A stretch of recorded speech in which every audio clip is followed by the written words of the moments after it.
Hola, bienvenidos a la Academia de Becaría.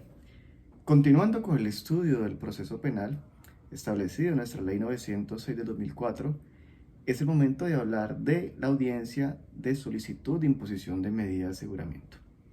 ¿Qué ha pasado hasta ahora?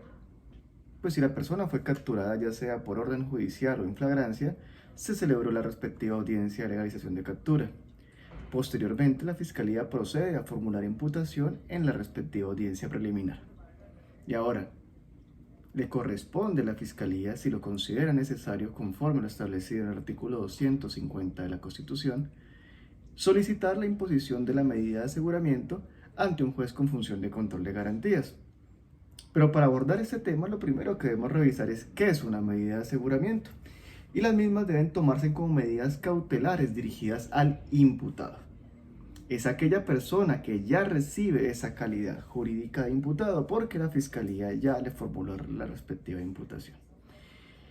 Pero es muy importante tener en cuenta que estas medidas son de carácter o de naturaleza provisoria.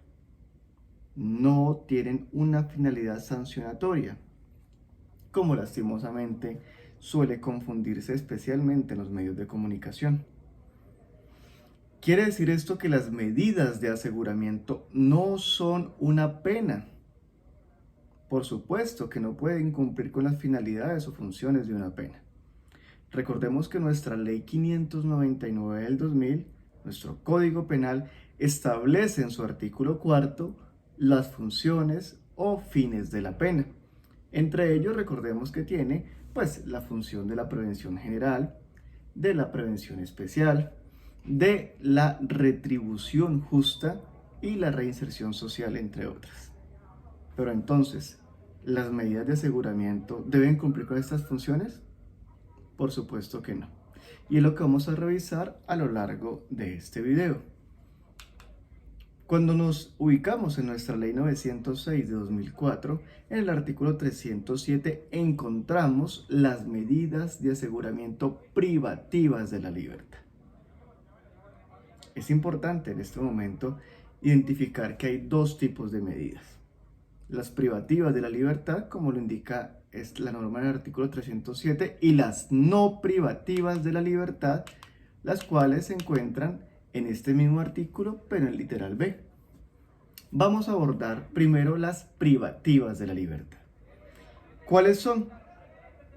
La primera, detención preventiva en establecimiento de reclusión. Esa sería la medida privativa de la libertad, por decirlo así, con mayor ente respecto a la restricción de derechos. Recordemos que el derecho fundamental que en este momento se encuentra en posibilidad de ser restringido es el derecho a la libertad. Nada más y nada menos que el derecho a la libertad. Encontramos esta disposición cuando hablamos del estatuto procesal en el artículo 2. Pero también existe otra medida privativa de la libertad, que es la detención preventiva en la residencia señalada por el imputado, siempre que esta ubicación no obstaculice el juzgamiento. Y tiene la razón de ser cuando el legislador dice no obstaculice el juzgamiento. Vamos a verlo en un momento cuando revisemos los instrumentos internacionales. Bueno, estamos hablando de las medidas privativas de la libertad. Son dos: intramuralmente y domiciliaria, ambas de forma preventiva, ambas como detenciones. Pero también el legislador establece en este artículo 307 unas medidas que no son privativas de la libertad. Son varios numerales, pero principalmente podemos hablar de la primera la que se encuentra en el numeral primero, que es la obligación de someterse a un mecanismo de vigilancia electrónico. Esto como una forma de cumplir con el fin de esta medida de aseguramiento, que es proteger el proceso. También una que se aplica con cierta regularidad, que es la que contenida en el numeral quinto de esta norma de la que estamos hablando, la cual dice que pues es la prohibición de salir del país en el cual reside o en el ámbito territorial que fije el juez. Es otra medida de aseguramiento no privativa de la libertad que también se aplica con cierta frecuencia. ¿Qué hemos revisado hasta ahora? ¿Qué son las medidas cuáles son las que establece la norma, que son de dos tipos, y las características de cada una. Perfecto. Revisada esta parte, pues debemos abordar el artículo segundo de nuestro Código de Procedimiento Penal, que indica el tema o aborda el derecho fundamental a la libertad. Recordemos que este artículo tiene una fuente constitucional. ¿Y qué indica esta norma? Dice que el juez de control de garantías, previa solicitud de la Fiscalía General de la Nación, ordenará la restricción de la libertad del imputado cuando resulte necesaria para garantizar su comparecencia o la preservación de la prueba o la protección de la comunidad, en especial de las víctimas. Nuestro estatuto procesal en el artículo segundo nos habla de la libertad y dice que la misma solo podrá ser restringida por orden de un juez con función de control de garantías. Recordemos que es este juez constitucional. Y solo podrá ser restringida por solicitud de la Fiscalía. Y es aquí donde hablamos del artículo 250 de nuestra Constitución Política, que contiene en este caso obligaciones y facultades de la Fiscalía. Recordemos que en cabeza de la Fiscalía está adelantar la acción penal cuando llegue a su conocimiento, ya sea por querella, denuncia, petición especial o de oficio, algún hecho que revista características de delito. La Fiscalía adelanta la respectiva acción penal de los elementos materiales, probatorios, evidencia física e información legalmente obtenida que la Fiscalía logre reunir, revisa si con ello es suficiente para alcanzar el estándar probatorio de inferencia razonable. Y recordemos que para imputar cargos, la Fiscalía debe inferir razonablemente que esta persona que está siendo procesada es autor o partícipe de la conducta punible que se está investigando. Entonces, ya la Fiscalía formuló imputación y estamos en la audiencia de solicitud de medida de aseguramiento.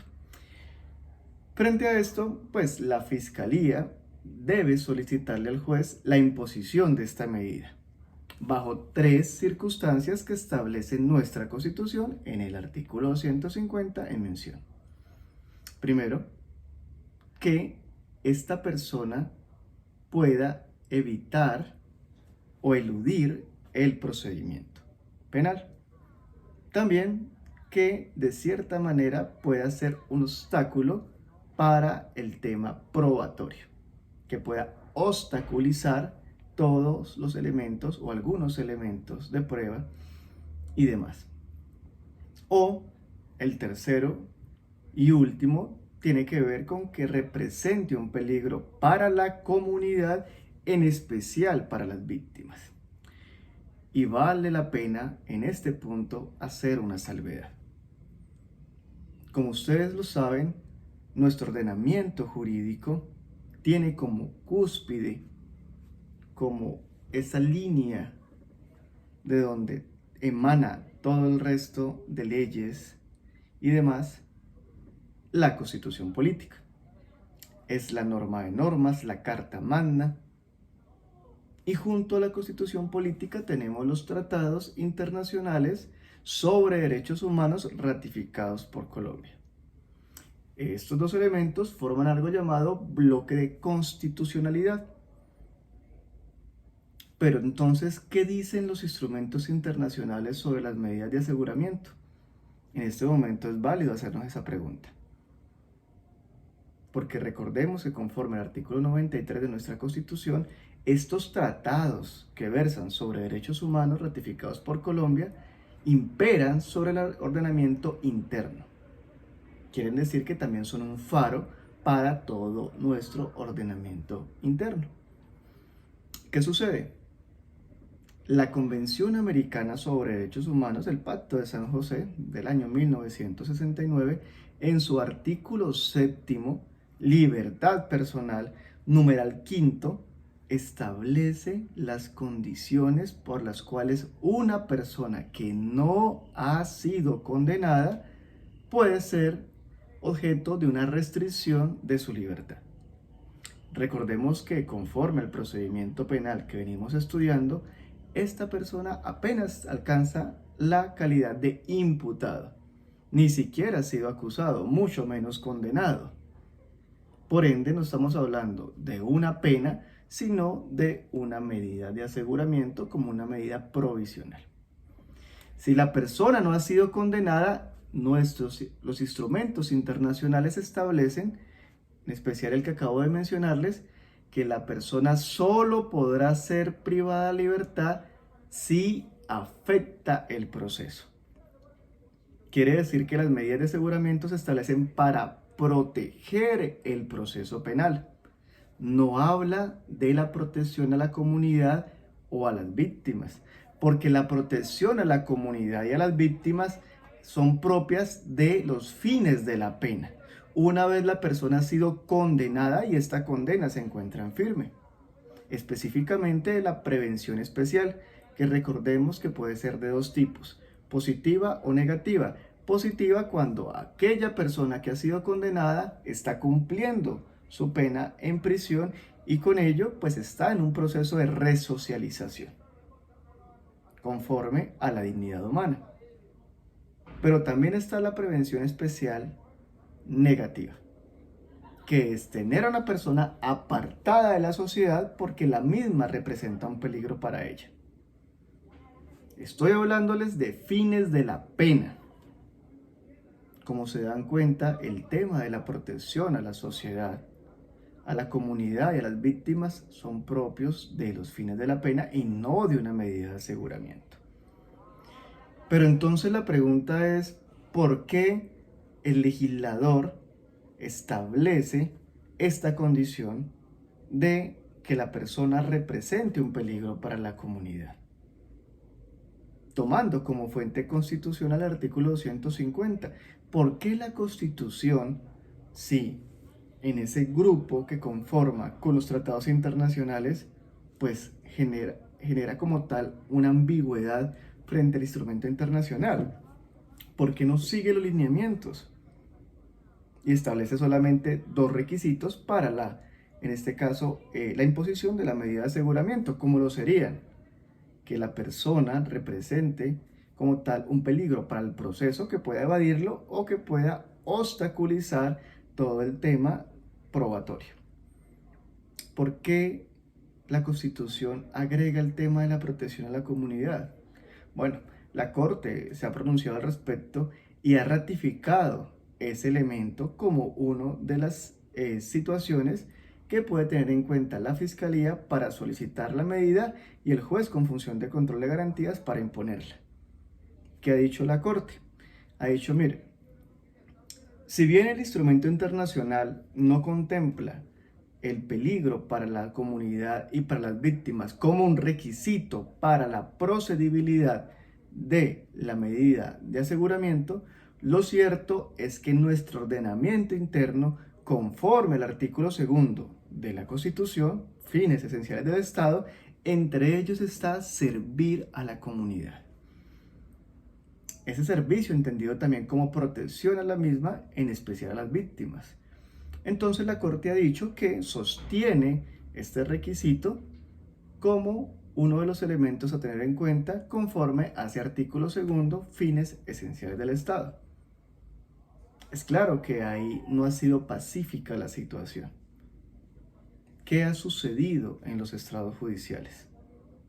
Cuando la Fiscalía tiene como único argumento el peligro para la comunidad y para las víctimas, y la defensa ha sabido argumentar que se incurre en error, que no se cumplen con los presupuestos legales al utilizar solamente ese argumento, algunos jueces con función de control de garantías, actuando de forma correcta, han decidido no imponer la medida, considerando que no cumple con los requisitos y que está en contravía de lo dispuesto por los instrumentos internacionales, en este caso la Convención Americana sobre Derechos Humanos. Eso es lo que ha sucedido. Claramente es un tema que todavía es controversial y que no ha establecido una posición pacífica al respecto. Algunos jueces aceptan esta argumentación por parte de la defensa, otros consideran que no, y aún así, cuando la fiscalía tiene como único elemento el peligro para la sociedad, terminan imponiendo la medida. Perfecto. Como estamos abordando un tema de libertad como derecho fundamental, seguramente el más importante después de la vida, pues vale la pena recordar lo establecido en el artículo 295 de nuestro Estatuto Procesal. ¿Pero por qué? Porque es que esta norma contiene algo fundamental. El numen iuris es afirmación de la libertad, artículo 295. ¿Y qué indica? Dice, las disposiciones de este código que autorizan preventivamente la privación o restricción de la libertad del imputado tienen carácter excepcional. Solo podrán ser interpretadas restrictivamente y su aplicación debe ser necesaria, adecuada, proporcional y razonable frente a los contenidos constitucionales. Qué hermoso artículo. Nos está diciendo que la libertad como derecho fundamental, la restricción de la misma a través de una imposición, de una medida de aseguramiento, debe ser excepcional, no puede ser la regla general. Y acá hago este comentario con el debido respeto a mis colegas fiscales. Lastimosamente, a veces se toma la restricción a la libertad como la regla general y no como la regla excepcional. Vemos cómo nuestro sistema penitenciario claramente tiene un problema gravísimo. Condiciones de hacinamiento, condiciones infrahumanas, donde la dignidad humana pues se ha perdido por completo. Ha dicho la Corte frente al sistema penitenciario que es un estado de cosas inconstitucional.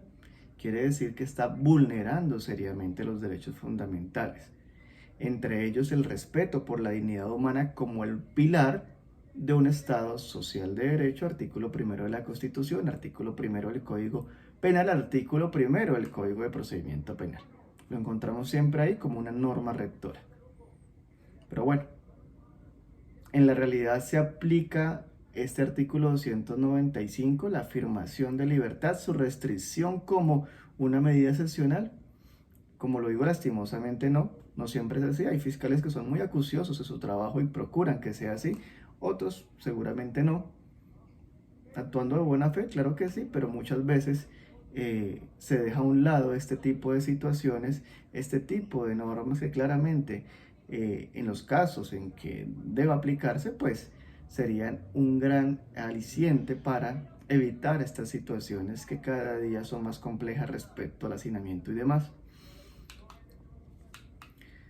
Continuando con el estudio de las medidas de aseguramiento, pues encontramos el elemento de la proporcionalidad. Y es que el juez con función de control de garantías debe revisar que esa medida solicitada por la Fiscalía cumpla con el requisito de ser proporcional. Y para esto, para el tema de la proporcionalidad, la Corte Constitucional en sentencia C-695 del 2013 ha dicho que tomar exclusivamente la gravedad de la conducta, entendida como la afectación al bien jurídico, pensemos, vida, libertad, integridad personal, entre otras, y la modalidad de la conducta, recordemos, dolo, culpa, preterintención, como requisitos objetivos no pueden ser tenidos en cuenta como la única forma, la única manera, el único fundamento para la imposición de la medida. Precisamente porque son de carácter objetivo, no están revisando circunstancias subjetivas que son tan importantes en un derecho penal de acto y no de actor, como es el nuestro. Por ende, la Corte ha dicho, mire, señores jueces con función de control de garantías, señores fiscales, a la hora de solicitar por parte de la Fiscalía y de imponer por parte del juez constitucional una medida de aseguramiento, en especial privativa de la libertad, No pueden tener ustedes únicamente como parámetros la gravedad de la conducta y la modalidad en la que se realiza. Deben ir más allá. Deben revisar otros aspectos fundamentales. Y entre ellos, pues, encontramos el tema de la necesidad. La necesidad de la imposición de la medida de aseguramiento. Y como les venía comentando, no se pueden tomar solamente estos dos elementos objetivos, sino que tenemos que revisar elementos subjetivos.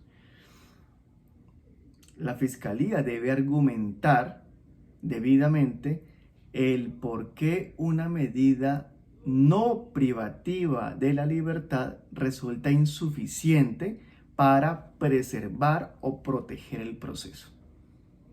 Señor fiscal, si usted va a solicitar una medida de aseguramiento, debe argumentar en debida forma el por qué las no privativas contenidas en la norma, artículo 307 literal B, no son suficientes, porque un mecanismo, en este caso electrónico, no es suficiente para garantizar el proceso.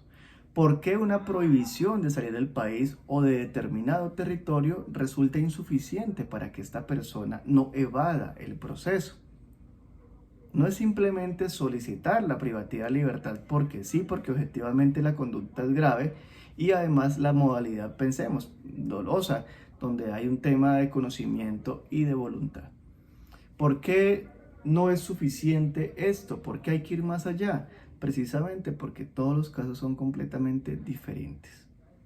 No podemos generalizar y se debe aplicar lo establecido en el artículo 195 respecto a la libertad y su restricción excepcional. Pero bueno, ¿qué debe revisar principalmente, en este caso, la Fiscalía en su solicitud y el juez en su imposición? Que se cumplan los requisitos, especialmente y específicamente lo que tiene que ver con la necesidad. La necesidad, ¿es necesaria? Bueno, lo primero que evacuamos es que las medidas no privativas son insuficientes. Bueno, son insuficientes. Ahora, señor fiscal, argumente porque es necesario, proporcional y razonable aplicar una medida privativa de la libertad. ¿Por qué, señor fiscal? Y es cuando la Fiscalía debe argumentar debidamente que la persona puede evadir el proceso. Pensemos que tiene los medios para salir del país o para ocultarse de la justicia.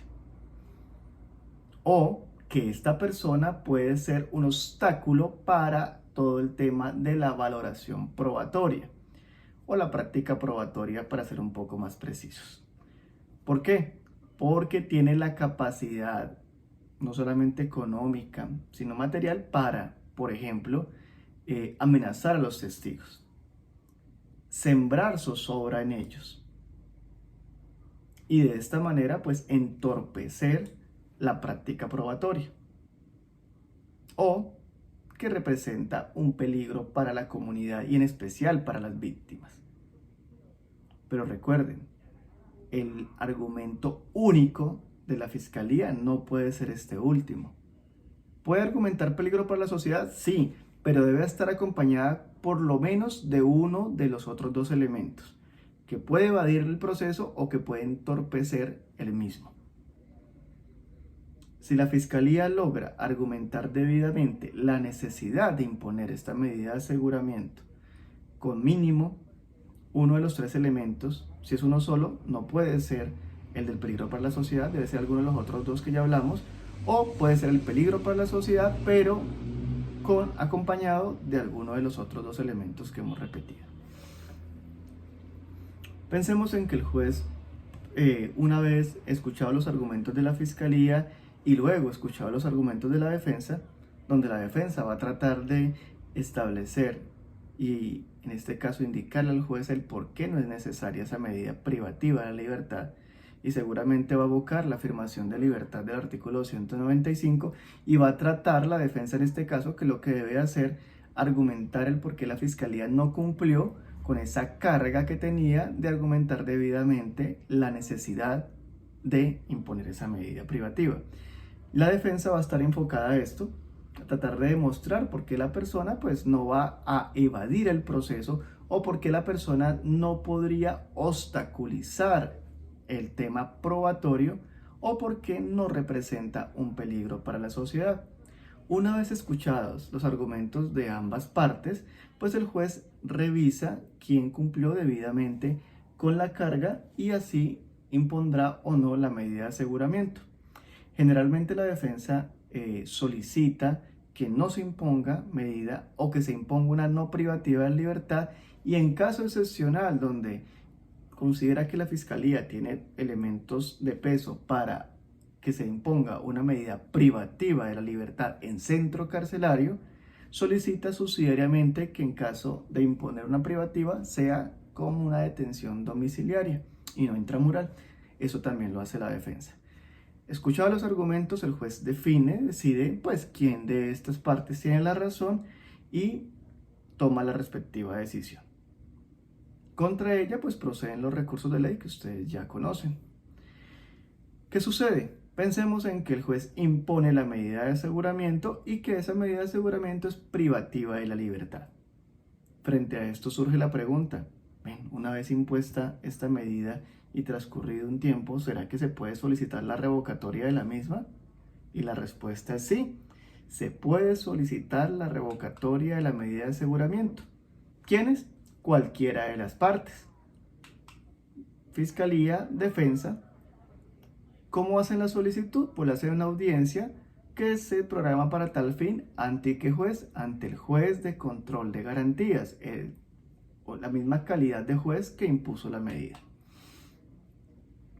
Para la sustentación de esta solicitud, la parte correspondiente debe presentar los elementos probatorios, esto es muy importante, o la información que permita inferir razonablemente que han desaparecido esos requisitos señalados en el artículo 308 y también 318 del Código de Procedimiento Penal. La medida la impone el juez considerando que la Fiscalía tiene razón y que argumentó debidamente los requisitos señalados por la norma, entre ellos el más importante, la necesidad. Pero si estos requisitos desaparecen, si ya no se pueden argumentar porque la situación ha cambiado, pues venga, será necesario que esta persona siga privado de la libertad bajo una medida de aseguramiento cuando los requisitos por los cuales se estableció ya no están. Pues por supuesto que no. Si se argumenta en debida forma, y esto generalmente lo hace la defensa, de que los requisitos desaparecieron, pues venga, recordemos la aplicación del artículo 195, afirmación de la libertad. Solamente se establece de forma excepcional cuando se cumplen con los requisitos de necesidad, proporcionalidad y razonabilidad. Si ya no están, no tiene por qué estar la medida de aseguramiento, porque recordemos que la persona se sigue presumiendo inocente.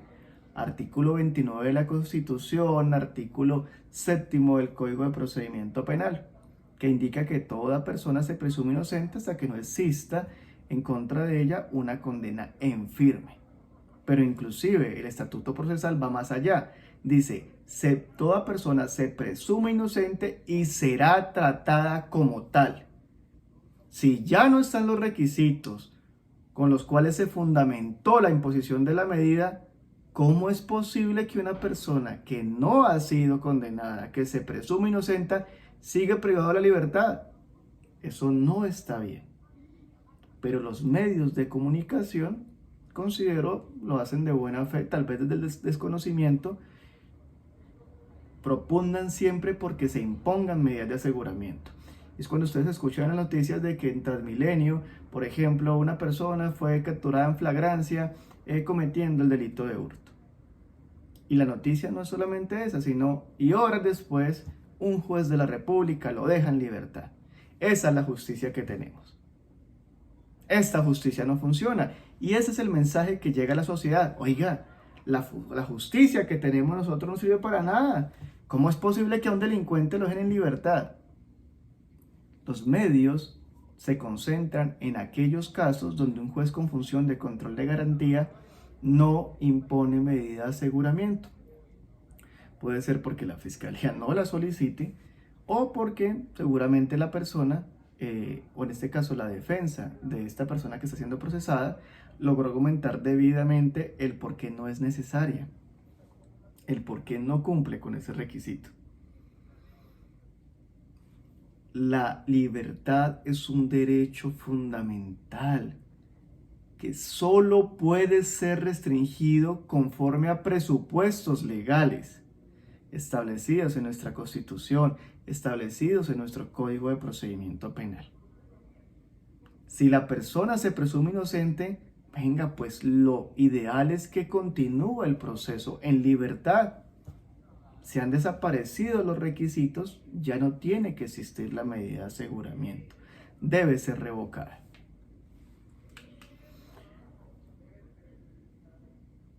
Como les decía, en la práctica profesional, generalmente esta solicitud se fundamenta en que la misma ya no es necesaria. Es importante aclarar que una vez realizada la solicitud, es probable que el juez con función de control de garantía decida no revocar la medida.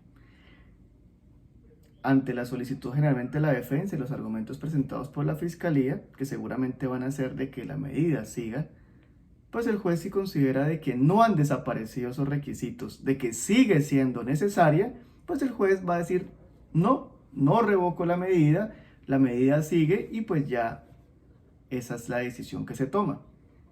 Frente a esta situación vale la pena preguntarnos, bueno, ¿y será que unos meses más adelante, unas semanas más adelante, no puedo solicitar nuevamente la revocatoria? Si ahora veo que pues pasó algo que considero ya se cumple como una situación donde desaparecen los requisitos. La respuesta es sí. Se puede solicitar la medida cuantas veces se considere necesaria, siempre y cuando pues existan elementos que fundamenten esa solicitud. Se hizo de una manera, pasó un tiempo, unos meses, hay nuevas situaciones, oiga, mire, está esto nuevo, solicito la revocatoria, no, el juez nuevamente no revoca, pasó otro tiempo, oiga, mire, hay unas situaciones nuevas, su señoría, por favor tenga eso en cuenta, mire, definitivamente ya desaparecieron los requisitos. Ah, bueno, seguramente la tercera la vence a ir así. En este caso veo que efectivamente los requisitos ya no están, ya no se cumplen, por ende voy a revocar la medida. Esto lo indicó la Corte Constitucional en la sentencia C-456 del año 2006. Contra el auto que profiere el juez de control de garantías concediendo o negando la revocatoria, pues proceden los recursos de reposición y de apelación, sentencia 456 del año 2006, como ya les indicaba. Bueno, hablando de la medida de aseguramiento, ¿cuánto dura? ¿Cuánto dura una medida de aseguramiento? Recordemos que la persona sigue presumiéndose inocente. El término de la medida de aseguramiento, privativas de la libertad, en principio no podrá exceder un año. En principio. ¿Por qué?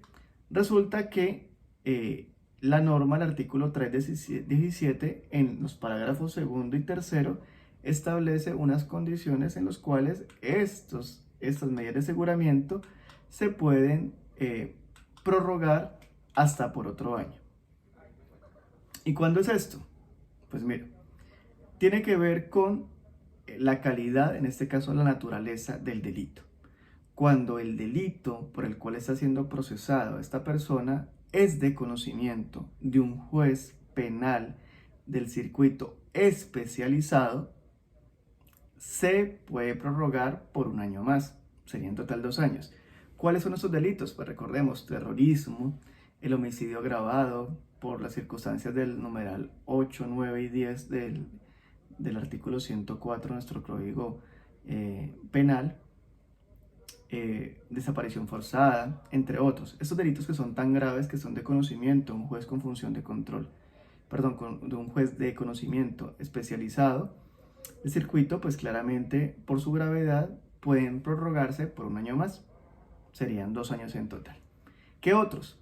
Pues cuando son 3 o más los procesados, acá también se puede prorrogar hasta por otro año, en el entendido de que es mucho más complejo como tal llevar un proceso penal cuando son varios los procesados. Y también cuando se traten de actos de corrupción, también se puede prorrogar hasta por otro año conforme a lo estipulado por la Ley 1474 del año 2011. Y esto es muy importante. Los delitos contra la libertad, integridad y formación sexual, estos delitos contenidos en la Ley 599 del año 2000, también se pueden prorrogar hasta por un año más la medida de aseguramiento. Entonces, frente a estos temas, delitos de conocimiento de un juez penal de circuito especializado, delitos que tengan que ver pues con el tema de la corrupción y también cuando son 3 o más los imputados y en especial cuando son delitos sexuales contra menores de edad, este tipo de delitos se puede prorrogar la medida hasta un año más. En total serían 2 años. ¿Qué pasa cuando se vence ese término de 2 años? Pues se da aquella figura conocida y muy mencionada por los medios de comunicación como es el vencimiento de términos. ¿Es una figura legal? Por supuesto que sí. Está directamente relacionada con el derecho fundamental a libertad. Recordemos que la libertad es un derecho de los más importantes. Si una persona que no ha sido condenada ya lleva 2 años privada de libertad, venga, o sea, esto no está bien. Esa carga, esa falta de eficacia por parte de la Administración de Justicia no se le puede endilgar, no se le puede poner esa carga al procesado. Ah, no, es que tenemos problemas porque no hay suficientes jueces, no hay suficientes fiscales. Entonces, señor procesado, ¿usted debe seguir ahí hasta que lo condenemos? No. No, porque es que el ciudadano no tiene por qué soportar esas falencias del Estado. Recordemos que estamos en un Estado social de derecho, que debe estar enfocado al respeto por la dignidad humana, donde el hombre es un fin en sí mismo y no un instrumento para llegar a un fin, como lo decía Kant. Si es un fin en sí mismo, sus derechos humanos deben ser ampliamente protegidos. En este caso, el derecho a la libertad. Por ende, si la persona lleva ya 2 años privada de libertad y no ha sido condenado, esta persona debe ser puesta en libertad de forma inmediata. Simplemente se revisa que se cumpla con el término establecido, que no se hayan presentado dilaciones injustificadas por parte de la defensa y de ser así, entonces el juez competente, en este caso, conforme el vencimiento de términos, pues deja en libertad a esta persona de forma inmediata. Una vez se revisan todos estos aspectos en la respectiva audiencia de solicitud de imposición de medida de aseguramiento y el juez toma la respectiva decisión, pues se cierra esta primera etapa, conocidas como audiencias concentradas. Recordemos, legalización de captura, formulación de imputación y solicitud de medida de aseguramiento ante un juez con función de control de garantías. Cerramos la etapa de audiencias preliminares y ahora vamos a iniciar la etapa de juzgamiento. Etapa que da inicio con la